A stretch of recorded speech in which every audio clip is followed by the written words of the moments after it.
Tafshin Chavches, Shabbos נחמו, on the Haftorah. Like many Mamorim of this date are on the double language of the Haftorah. That Haftorah begins with the words נחmu, נחmu, Ami, Yoimar Lekechem. Comfort ye, my nation, said your God. We need to understand why is there a double expression that says comfort ye twice. Why does it say twice an expression of comfort? The Isa Medrash is brought down the Medrash, Befrat B'Yalkut, especially in Yalkut Shemayni Hatam Alzem. The reason for this is that נחmo B'Kiflayim, the comforting and the consolation is double. That's why it says twice נחmu, to indicate that it's a double consolation. It's just like that it says that the Yidden sinned doubly.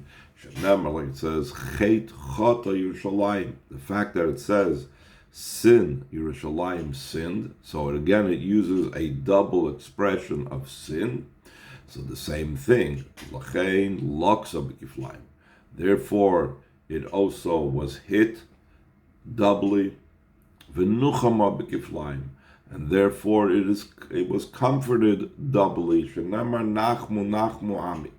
That it says, comfort my nation.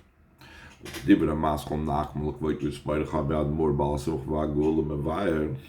Maimer of the Frierdiker Rebbe, he says, and also a Maimer called נחmo, he explains Shah mitzvahs hem gam king fullest. Mitzvahs are also doubled. This is going to be the reason why the sin is doubled. The sin is considered doubled because it's a result of not doing the mitzvah. If the mitzvahs are doubled and you don't do the mitzvah, so then the sin is doubled. That's the reason why we say that the Yidden sinned doubly.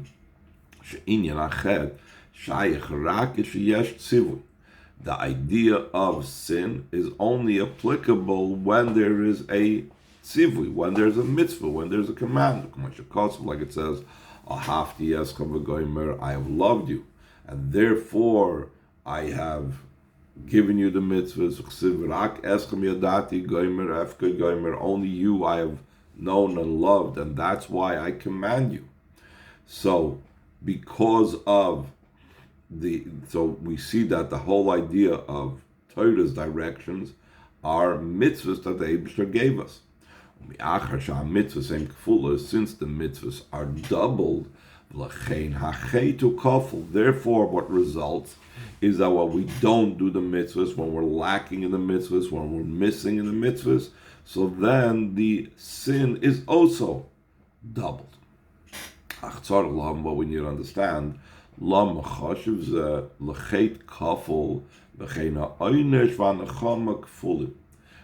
is it called a doubled sin?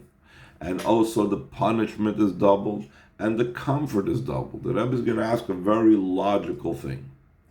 If I do one thing wrong and I am punished for one thing, so then I am afterwards consoled for one thing.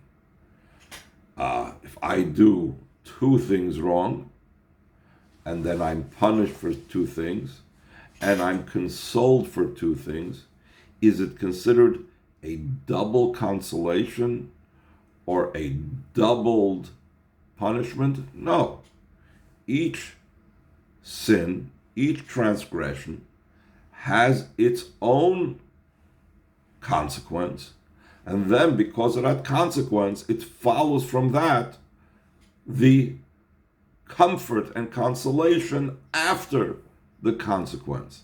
It's not considered a doubled consequence. It's not considered a doubled consolation. But for each thing that occurred, it has one particular result. That's what he asks over here. Mitzvahs kfulas v'chet kafel, since there is the doubled mitzvahs, and therefore by result of not fulfilling the mitzvahs which are doubled, there is the doubled sin. And similarly, in the consequences, there's a doubled consequence for each part of the sin. And the same thing, the comfort for each punishment that we receive a consolation. Im kain ein ze kafel, if so, it's not doubled. Ki im mashal kol inyan shal yesh chet ve'onish v'nachama, rather that everything has a sin and a punishment and a consolation. The mitzvahs are doubled, so then when I don't fulfill part A of the mitzvah, we haven't yet explained what it means the mitzvahs are doubled, so then there is that lack, that deficiency, that chet, that sin. And then for that part, there's the punishment, and that part, there's the consolation. It's nothing doubled about it. And the same thing, the other half of the mitzvah has the other chet that I didn't fulfill, and the einish, and then the comfort. Therefore, it's not understood why he says that she sinned doubly, and she was hit doubly, and she was comforted doubly. That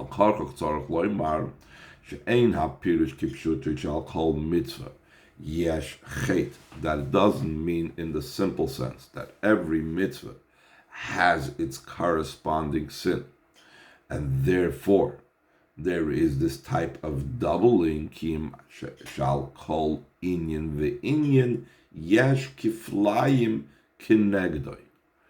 Every single aspect has double that is countering it or corresponding to it. So it's not one for one for one. One part of a sin has one punishment, has one consolation, but actually one concept has in it two to counter it, as the Maimer will explain. Over there in the Maimer, the Frierdiker Rebbe explains, what does it mean that mitzvahs are doubled? In every mitzvah there are two components. One component is that it refines the person. Another component is he refines and elevates the world. So it purifies the person and elevates the world. That's the two aspects in what the doubled mitzvahs are. Now, that is what the Frierdiker Rebbe says in his Maimer נחmo about the mitzvahs kfulas. Now the Rebbe is going to elaborate on that point, even though it's not the main point of the Maimer. The Rebbe is going to say it in a Maimer Musgar parenthetically. Second paragraph, the Rebbe says, we could say the explanation in this parenthetically. This is according to what it says in Tanya in the name of the Eitz Chaim. The neshama did not descend down here below to fix itself up, to repair itself. The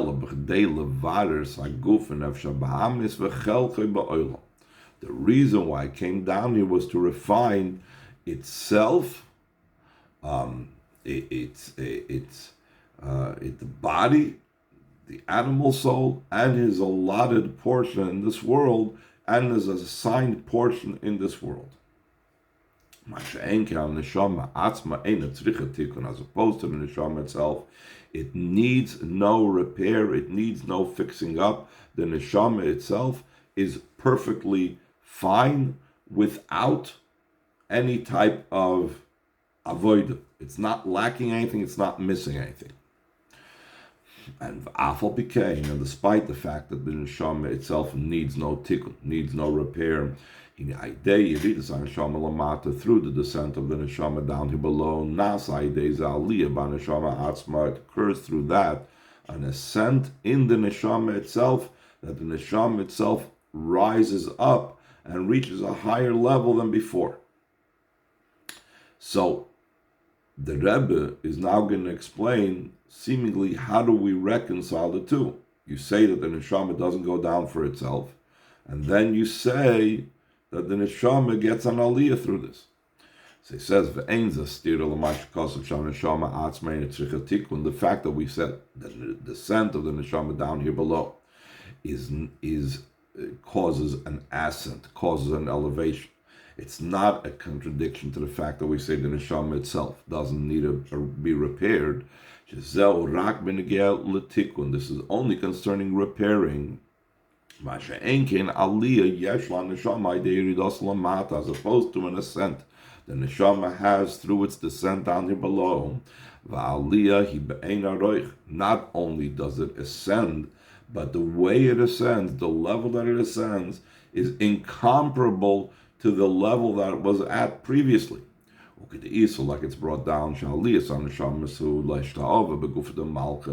arising of the neshama is to become joined in the body of the king, to become one with Hashem himself, which is something that the neshama did not experience when it was in Gan Eden. The neshama did not experience this before it came down into the world. When it comes down into the world and does Torah mitzvahs, it gets a connection with Hashem's very body, kaviyachol, his very entity, his very essence, his very self, that the neshama did not have prior to its descent. And that's why it's an aliyah shebe'ein aroich. It's an ascent that's incomparable.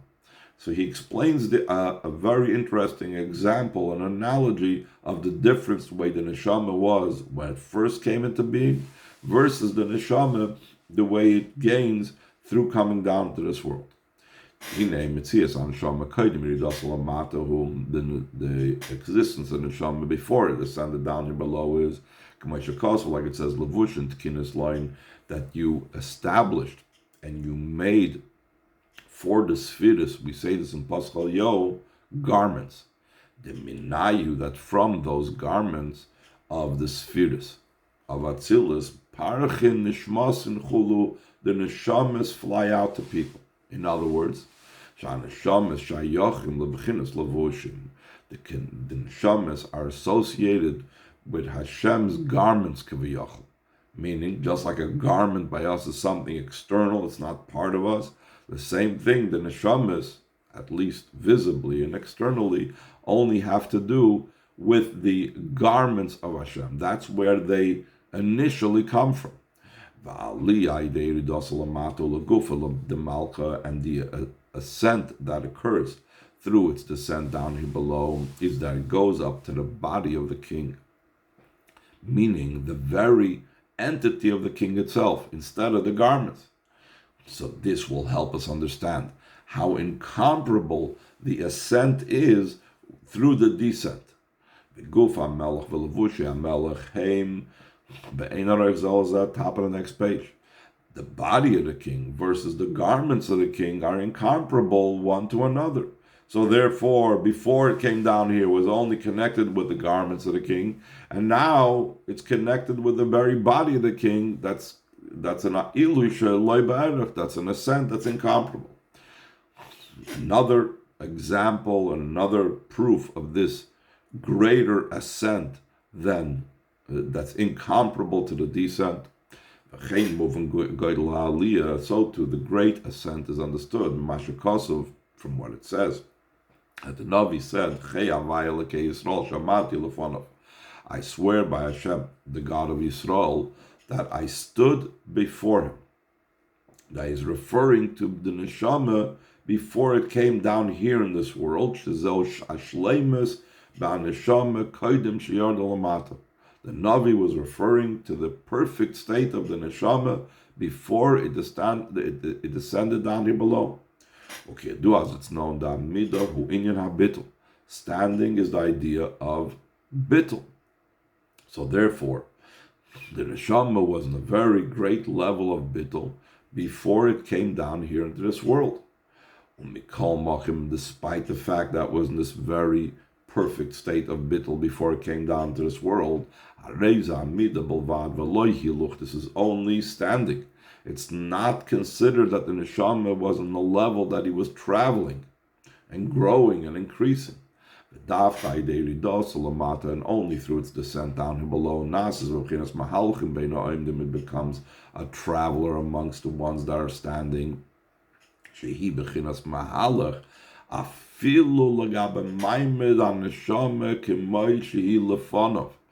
becomes a traveler even in comparison to the level of the neshama, the way it was beforehand and before him. The way the neshama is standing above from the level of Havaya Lekei Yisrael, Shagam Legabe Madrege Zu, even in comparison to this level of the neshama, the way it was standing above by Havaya Lekei Yisrael, Nasis HaNeshama B'chinas Mahalach HaYidei Dosel Amata, the neshama gains and becomes a traveler in regards to the through its descent down here below, like it says that the Navi was told, I will make you a traveler amongst these standards. And Chassidus explains that those that were standing still, that he saw in this vision, were not only malachim, but even the neshamas above are considered standing still, like it says, but a person down here, and the neshama down here, is called a mahalach. Now, again, we're trying to explain how it's be'ein aroich, how it's incomparable, the aliyah that happens after the Yerida. So he says, like it's known in the meaning of what it means, a traveler, that he's completely removing himself from his previous level. It's traveling incomparably to the way he was before. Or like the more common expression that's brought down in Mamar Chassidus, halicha b'li gvul, traveling without boundaries. If a person is still limited and tied to their initial place, then they are not really traveling. They're limited. They're trapped to wherever they are. It's like saying if a person, lahavdil, they have an animal chained to a post, and they're walking around. But is that called walking? No, because they don't really leave wherever they're at. The true idea of leaving is that there's no boundaries. So that's why the halicha, the traveling of the neshama down here below, is so much higher than, incomparably so, than the standing still of the neshama the way it was above before it came down here into this world. So that's the yerida l'tzoyrech aliyah, that the nefesh elikis, that the neshama gets from its descent down here below, though the neshama doesn't need any tikkun. So now the Rebbe goes back to elaborating on what the Frierdiker Rebbe said, that the mitzvahs are fullest, the mitzvahs are doubled because they're about the person and the world. So he says 3 lines from the end of the paragraph, that's what it means, that the mitzvahs are doubled. There are 2 components in the mitzvah. That the neshama descended only to repair the world. So that is one idea of the neshama, to be mevarer and mezacher, the guf and the nefesh bahamis and the world ultimately. And that's the thing that the Frierdiker Rebbe said, that the mitzvahs are fullest because it's to refine the world.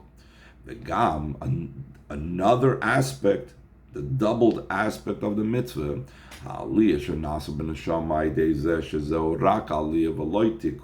the ascent that occurs in the neshama through the doing the mitzvahs that we said before, it's only an ascent, it's not a repair. By the neshama,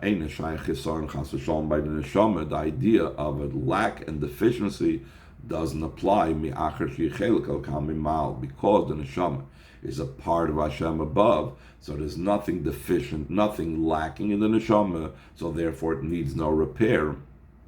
And therefore, since it needs no repair, there is no idea of the neshama descending for its fixing up. The only thing that needs to be fixed up is nefesh bahamis, the body, and the allotted portion of the world. So again, the kfulos is the neshama dealing with the world, the tikkun ha'olam, that's one mitzvah. That's one aspect of every mitzvah.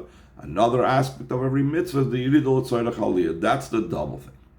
Now the Rebbe goes on to elaborate some more. In the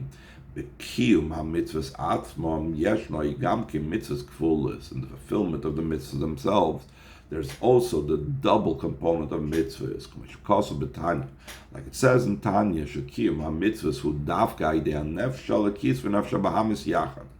the only way how a person here in the physical body can fulfill a mitzvah is through the godly soul and the animal soul together. You cannot have the Nefesh Elokis alone do a mitzvah, Nefesh Bahamis alone do the mitzvah. The Nefesh Elokis has to be joined with Nefesh Bahamis. It cannot function. Nefesh Elokis cannot manipulate, let's say, the hand to put on film, if not for the Nefesh Elokis enclosed in Nefesh Bahamis, which is enclosed in the body. The Nefesh Elokis alone, without the agency and intermediary of the Nefesh Bahamis, cannot affect the physical body to do anything. And on the other hand, Nefesh Bahamis itself is also can't do anything when Nefesh Bahamis the animal soul on its own also can fulfill the mitzvahs. Since we know the spirit of the animal descends below, so the animal soul, the Nefesh Bahamis on its own, has no motivation, has no drive to do a mitzvah. So it's only by Nefesh Elokis motivating and being enclosed in Nefesh Bahamis will Nefesh Bahamis do the mitzvah. Therefore, the fulfillment of mitzvahs is only done through both souls combined. That's the doubled component of the mitzvahs in the person himself. Without even looking at the effect on the world, the person himself has a double component, a doubled aspect of fulfillment of the mitzvahs. The fact of the activity that the Nefesh Bahamis is involved in the performing of any mitzvah, that is similar to what the Frierdiker Rebbe said about refining the world component of the neshama. And the aspect of the Nefesh Elokis in doing a mitzvah, while derech aliyas on neshama shayidei ayidid, it's similar to the descent of the neshama. That occurs through the descent, like we said before. This is what the Frierdiker Rebbe said, that the mitzvahs are doubled. That every mitzvah has in it two aspects. To refine his portion in the world. It's not a side idea, but it's a goal in and of itself. It's a purpose for itself to refine his part in the world. That Hashem desired to have a home down here below. How do I affect that there's a home down here below? Through refining the world through the mitzvahs. And then there's also the ascent of the godly soul. That's another component in the mitzvah. Traveling, that the neshama has now becomes a traveler incomparably higher. He reaches a level of love that it's your entire soul has the love for Hashem, and that you do it with your entire might. That your entire might is in the way of bligvul, that the neshama, the way it was above, could not do it in a way of bligvul. Concerning this, he says that the persons down the Eden sin doubly.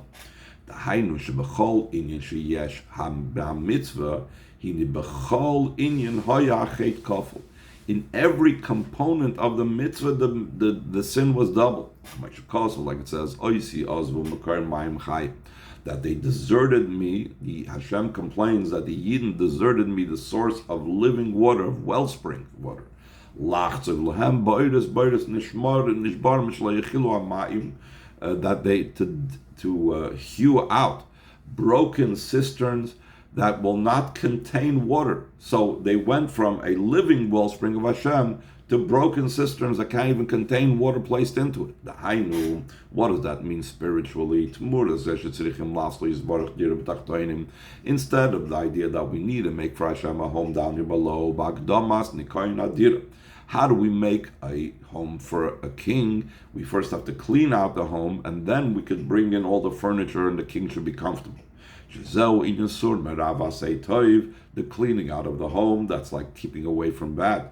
And the doing good, that is the positive, the idea of bringing a dir b'tachtonim. Through the sin, two things occurred. That they deserted him. In other words, they're not making a dira b'tachtonim. They're also digging broken cisterns, the broken cisterns that don't contain any water whatsoever.